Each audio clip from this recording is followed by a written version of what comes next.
भाई ईंटें छत के ऊपर चढ़ानी है, चलोगे? जी जी भाई, क्यों नहीं, रिस्क की तलाश के लिए आए हैं, चलेंगे आपके साथ। अच्छा मुझे ये बताओ कितने पैसे लोगे? वो तो भाई काम देख के ही बताएंगे आपको। अच्छा चलो फिर आओ मेरे साथ चलो। चलो चलो आ जाओ भाइयों, मेरे पीछे पीछे आओ। चल मौलवी, आजा आजा। ओए बात सुनो मेरी, एक तो ये ईंटें जो पीछे पड़ी हैं ये, और वो सामने जो नजर आ रही हैं वो, और वो आपके पीछे जो पड़ी हैं ये भी, ये सारी ना छत के ऊपर चढ़ानी है। बताओ कितने पैसे लोगे? हाँ भी मौलवी, बता कितने पैसे ले। उसी से पूछते हैं।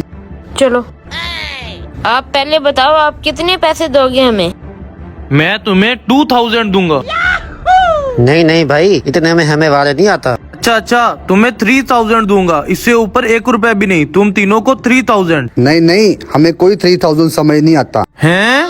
3000 भी समझ नहीं आता? अच्छा तुम बताओ कितना समझ आता है? हम पूरा 500 लेगा और तुम्हारी तमाम ईंटें छत पे चढ़ा देगा। बताओ वारे है? no, no, no, no.